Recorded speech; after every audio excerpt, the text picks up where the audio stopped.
Bismillah ar-Rahman ar-Rahim. Assalamu alaikum. It's just gone 1 after 9 o'clock, running a little behind, but all the same, we have a very patient college teacher and Department of English and History at Reddam House, Atlantic Seaboard, and that is you, teacher Adam Fairall. Thank you indeed. I hope you don't have a class to go to because we've delayed you somewhat. Okay, the subject matter at hand this morning goes way over my head. Undoubtedly, the younger generation would be able to identify, but it's never too late for us as well, the older people, to get our heads around, AI, artificial intelligence. And we keep hearing this narrative that the world of work is very definitely changing very rapidly, and our children who may be in primary or high school are going to be entering a very different world of work. That also means we need to prepare them. That also means that we need to be, shifting our mindsets in how we embrace that.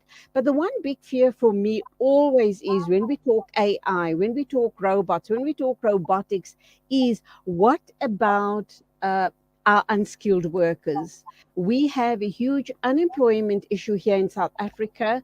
What happens to our unskilled labor? Does that mean they're going to be out of work? So I'm going to ask you to respond to that one important question before we go to talk about, first time I've heard it, let me admit right up front, Chat GPT. Goodness me, what is that? And Chat GPT-3. But let's get my first response, and then we'll go into all of AI. Hi, Judy. So firstly, thank you for having me on Salam Media. It's always a privilege to be here.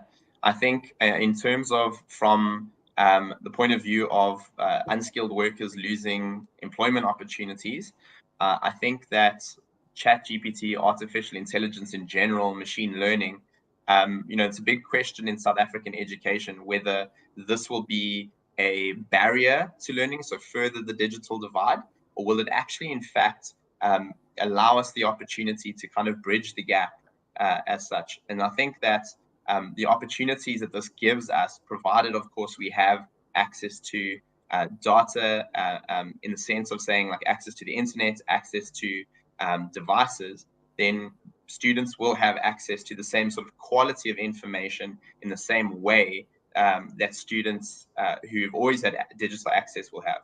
And so you could potentially use this as a tool to elevate education in South Africa and to provide opportunities for young boys and girls just to be able to adapt and to grow and to learn new ways of doing things, and so therefore be relevant and be skilled laborers in an ever-changing, ever-growing environment.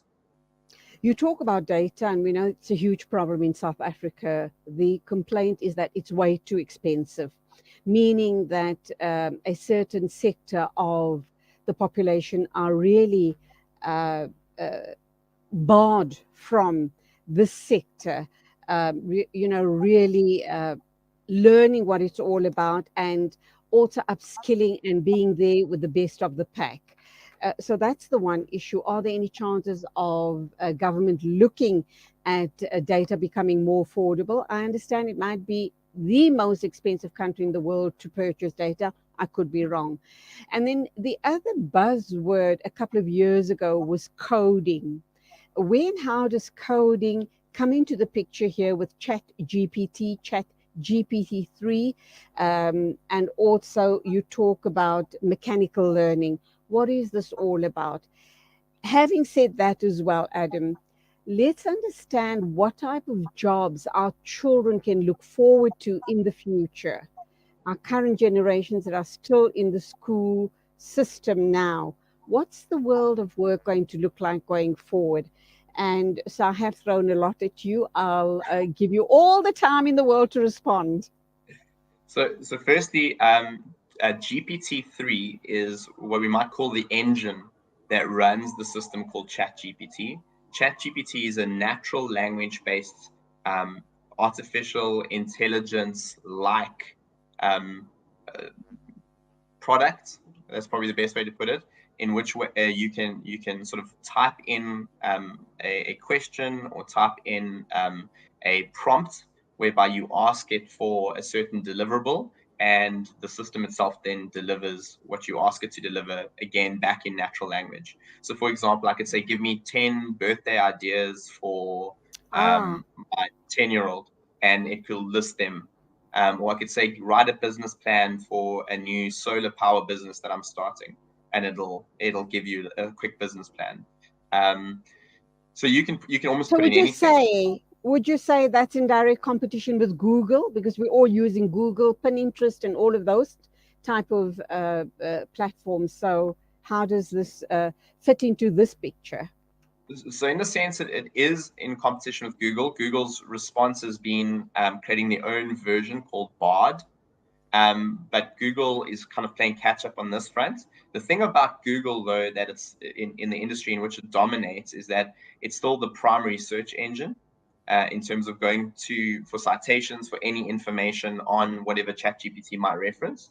And the good thing about Google is that Google has all the SEOs, the keywords, the advertising. So that side of Google's kind of keeps it relevant and current. Although they're now throwing a lot of money into developing their own version, and almost playing catch up with Microsoft, who's the majority shareholder in OpenAI, which is the company that created ChatGPT, or the GPT-3 engine that we currently see now. So in terms of jobs, because you said, how do we give, what does this do? How does this affect And the how job do we market? prepare? And how do we prepare young people who are still in the education system currently? So in terms of jobs like sort of basic like lawyer jobs where I'm writing basic contracts, law contracts, these sort of things. So not sort of the functions of higher operating attorneys, actual practicing lawyers in courtrooms and so on, but from like the actual writing of the law, those kind of basic jobs are in a slight bit of danger. Your GPP is potentially in danger, but not really, because it's more of a person-to-person interaction kind of experience. And so those sort of jobs where people want to spend time with people and connect with people are safe. Administrative roles are in danger. But that's not a bad thing, because it's this basically covers administration for us. And so it gives us opportunity now to kind of think further than that. And when we look at the future of jobs, the thing is, we don't know what the future holds. I mean, we never saw, for example, like the COVID pandemic coming. We had no idea that was coming.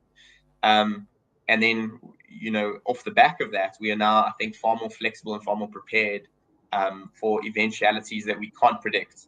And I think the job market of the future is such an eventuality, where we can't predict what would be required, what sort of soft skills, hard skills our current students need. But what we can do for them is we can almost future-proof them, in the sense of creating opportunities for them to think, giving them the skills to adapt in difficult situations, allowing them opportunities to reflect on their own biases and their own prejudices within certain frameworks, and then allow them to solve problems in potentially ways that are, not predetermined as such. So it's allow students to think more flexibly. And I think that that's what we're looking at, and that's what something like artificial intelligence can give us. It can give us that element of flexible thinking. Okay, you are in the education sector, and you are at obviously at Reddam House. You obviously, this is a subject you teaching your learners.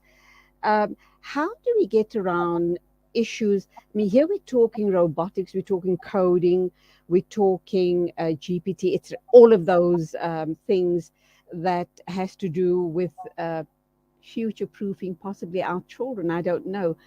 But in terms of critical thinking, how do you bring that aspect of learning with children and allow them to be critical thinkers? Are they able to engage at this level as far as artificial intelligence is concerned? Are they allowed to be critical thinkers?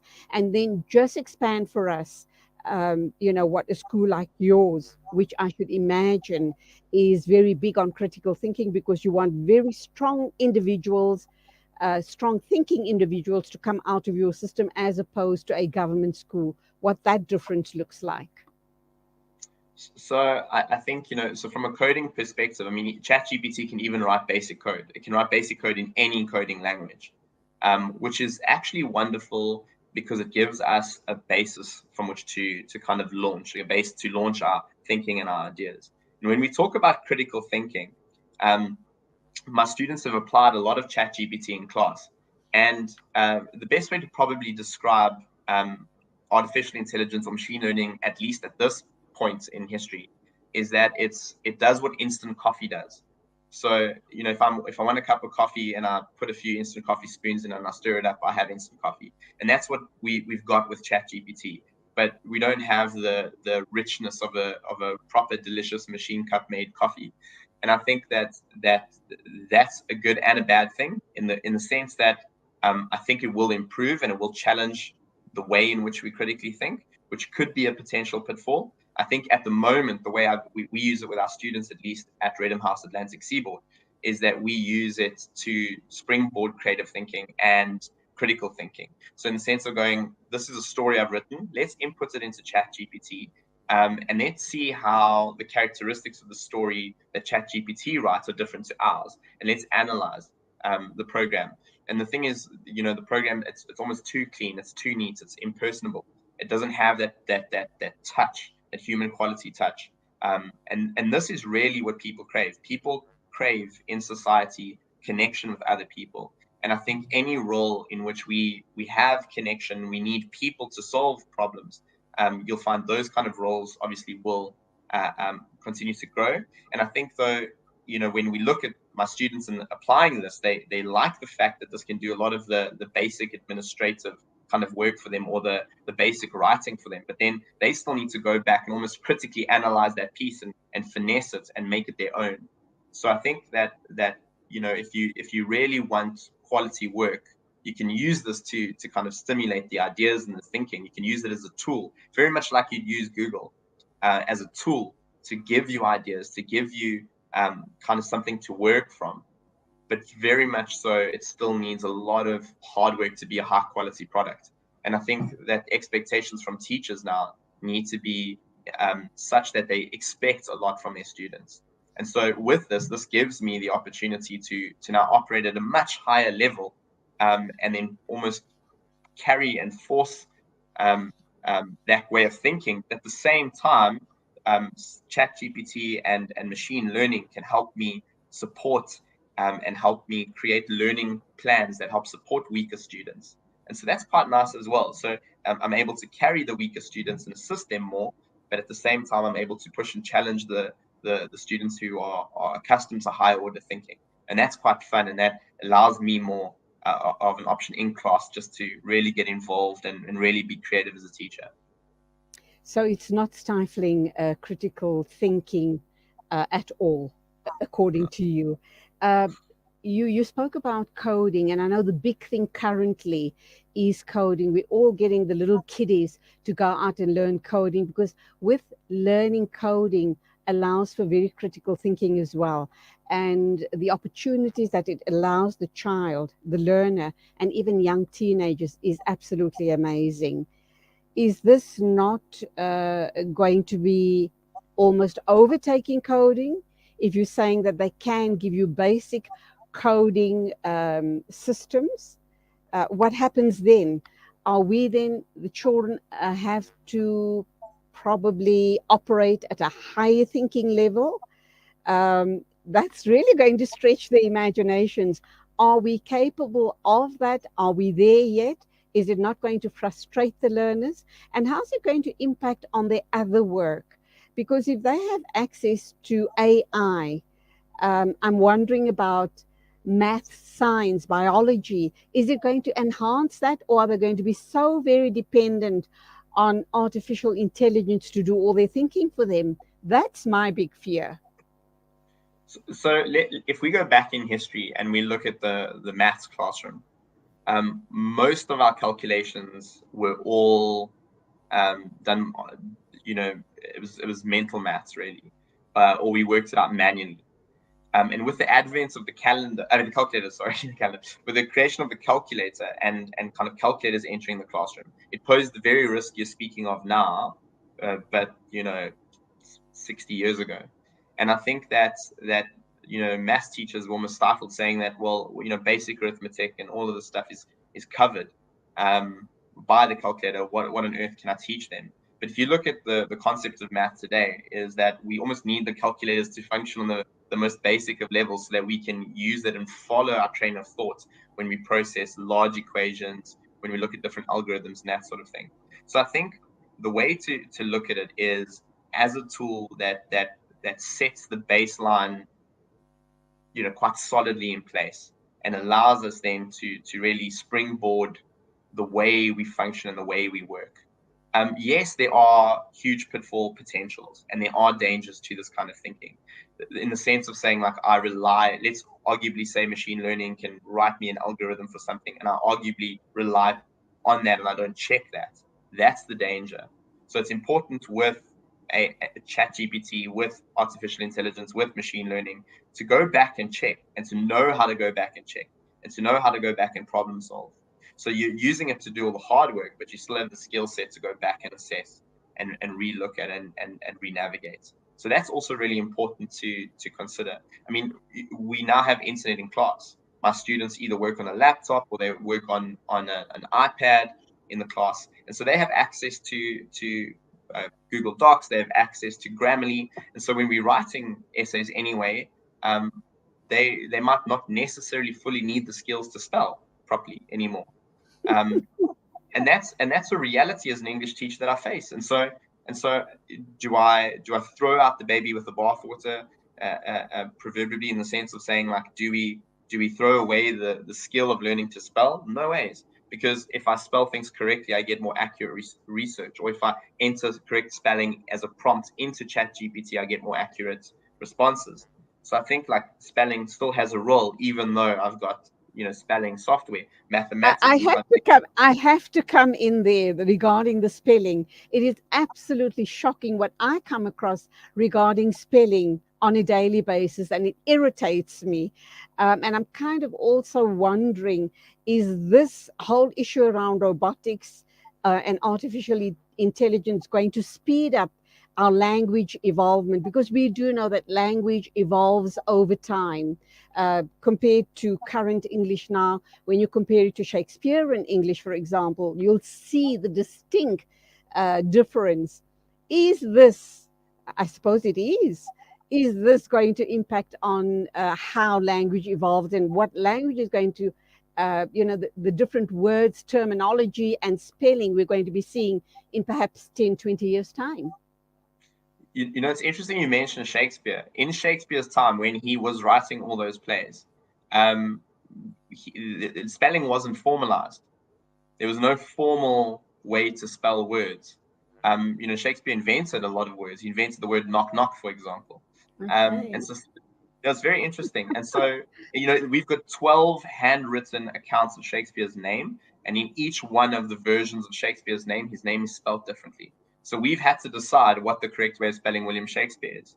And so I think that kind of answers the question in itself, in saying that, yes, things will change, things will always adapt, and there'll always be new ways of looking at things. But I think we also have to be quite dynamic and flexible in how we approach our thinking, rather than being maybe prescriptive in our thinking. Look at being descriptive, look at encouraging, look at reinforcing positive mindsets, and saying, like, this is the value of the skill, rather than learn the skill because you have to. And I think that's quite important. Adam, my final question to you. We do know that this type of learning and these type of opportunities, sadly, is really very relevant and offered at good private schools. And the majority of our children in South Africa won't have access to these opportunities because they're in government schools. Be that as it may, let's understand. So someone spends, they're at a private school, they go through all of this learning, understanding what artificial intelligence, robotics, etc. is all about, but they don't go into that field of work, for example. They end up becoming, I guess, a medical specialist. And I know there is a place for robotics in medicine as well. But they become, a surgeon or a psychologist or a psychiatrist. How will this type of learning serve them in those fields? Or someone like myself, a broadcast journalist, am I going to be replaced by a robot? It's difficult to answer, to be honest, because there's no way we can see exactly what that looks like. I think if you look at traditional journalism, I mean, I studied journalism. I was a journalist for a little bit in my early part of my career, and I was a newspaper journalist. The newspaper was sort of dying out back then, and it was going all online and digital. And if you think about even journalism, the nature of journalism's changed. If you look at social media sites like Twitter, where everyone's a journalist, or on a site like Facebook, where group community websites, or even WhatsApp groups, where we see like everybody now has almost like the function of a field journalist as such. I think the nature of journalism's changed, and I think that if we take that into account, I think the nature of psychology and how it's delivered might change in some regards.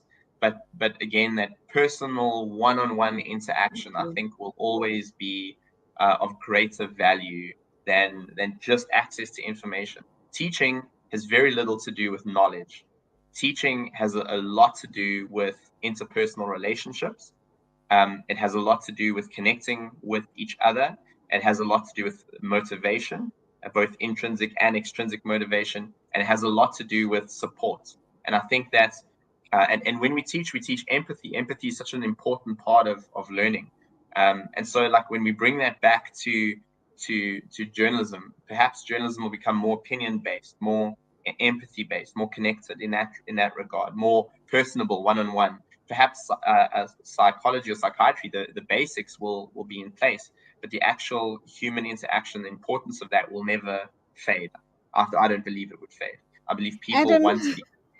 I need an entire day to be chatting with you. This was absolutely fascinating. Thank you so very much. Hopefully we can pick up from where we leave off today and continue sometime in the future. I thoroughly enjoyed picking your brain. Thank you so very much.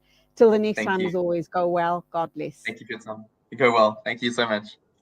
That was Adam Fairall. He is a college teacher, Department of English and History at Reddam House, Atlantic Seaboard. We were obviously unpacking effects of AI and machine learning on education in South Africa. The sad reality is that only if you can afford it will you be exposed to this. Sadly, I don't think this is going to be offered as yet in government schools, but let's wait and see what happens. Maybe by some miracle it might become a reality.